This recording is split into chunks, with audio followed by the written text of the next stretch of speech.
Let's go across to another horrific story coming in from Canada. A 21-year-old Indian student was killed after sustaining multiple gunshot wounds from a shooting at the entrance of a subway station in Canada's Toronto City while he was on his way to work. The victim has been identified as Jitesh Vasudev and he was shot on Thursday. He received medical attention from an off-duty paramedic and he was taken to a hospital. However, he died during treatment there, the Toronto police have said. The homicide squad has now taken over the investigation. The Foreign Minister S. Jaishankar tweeted his condolences to the family, as have the Indian consulate in Canada, who say they're in touch with Vasudev's family and they're providing all possible assistance.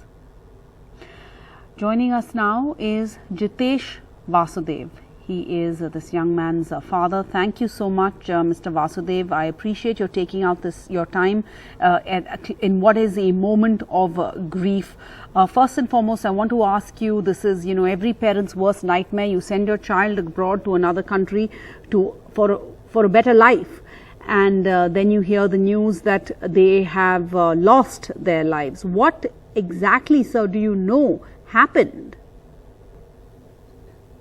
This is what we are trying to find out from the local authorities, from Indian government, from Toronto, from Canadian government, that we want to know what happened to my son. I just know that he was shot dead at the metro station, where from the subway he was just going out to the work and somebody shot him. So I just want to check with we are trying to find out with the authorities, that we want to know that what happened to my son, why did somebody shoot him, and did he get the medical treatment or attention what was needed at that point of time or not. We have no clue. Nobody has contacted us as of now. We just got a tweet from Mr. Jaishankar that we have condolences and we are in touch with the family, but nobody from Indian government has called me. Nobody is in touch with me right now. Mr. Vasudev, this is just horrific, because you're in a different country, you don't have anybody on the ground, that you have to work through this bureaucracy to try and find out more information. But the Foreign Minister has tweeted his condolences. The Indian consulate, sir, says that they are in touch with you and they're providing all possible assistance. But yes. You're saying that... Yes, I'll tell you. The Indian consulate I got a call from Indian consulate in Canada yesterday. They told me that yes, we are working to send the body to India. That is it. After that, I didn't have received any call, and they are saying that the procedure will take 7 to 8 days to come. But main thing is that I want to have that confirmation that what investigation is going on. Nobody is telling me what is going on over there in the ground realities. Nobody is sharing anything from me that what exactly happened that time when my son was shot dead. So clearly for you, just receiving your son's body is not enough. You do not want him to just become a statistics, and you want to... Yes, I want justice for my son.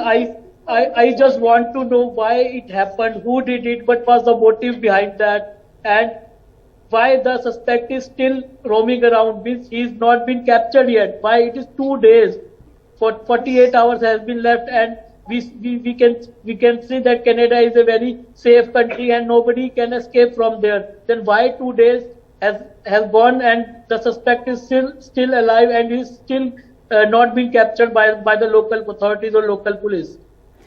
Absolutely, those are questions. They must be raised in a better world. It would not have to be a grieving father who has to follow up on this. I really value you taking out the time. So if I can just ask you, when was the last time you spoke with your son? Are you do you think it was just he was at the wrong place at the wrong time? Could it be anything more to this?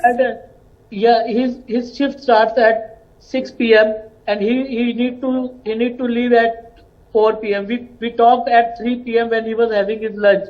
He told us that he is going for his work and he will leave in 1 hour or so. So, and this was also not his route. From here he shot dead. His manager asked her to go to the store and collect something from this metro station. So this was not his regular route. It was the first time he went to this route. He just dropped it off he just came out of the subway to pick that some material from the nearest store. So he was shot dead at that time only when he was just coming out of the metro. So this was not his route. I think so. This is the wrong time. Yes, you can say that the timing was not the correct. But why it is that somebody having the gun and just at 4:30 p.m. in the daytime, in broad the daylight, downtown area of Toronto, somebody can shoot a person like that. a very important question, sir, you're raising. And of course, I think, when you say that it's a shooting in broad daylight in the heart of downtown Toronto in a jam-packed subway. So when you hear this story, one doesn't normally think of Canada, and especially over the years, you hear of many more Indian students choosing to go follow that, it's the great Canadian dream, not the great American dream, where you hear of more shootings on campuses, etc. in America, but that hasn't been the case for Canada. What was your son's experience as a student? As a student, he just went 3 months before. He just went on 4th of January from here. It was his first semester, which was going to end 15 days back. He was very happy. He didn't tell us anything because we used to tell them that you are coming late at 1 a.m. in the night. You are coming to the home, so be safe. Just message us when you reach. So he used to tell us that don't worry about that. It's a very safe country. Nothing will happen. All people travel in the late night also. So don't worry about that. Nothing. So that is what actually we were shocked to hear about that this incident happened with our son. But that is what we just want to know. What was the motive behind that? Mr. Vasudev, thank you so much for speaking to us in this hour of grief, and I can understand. I believe you have chosen to do this because you hope that this will help keep the pressure on this story and help you find some answers to this and find some peace of mind somehow. Thank you, sir. And of course, our condolences to the whole family.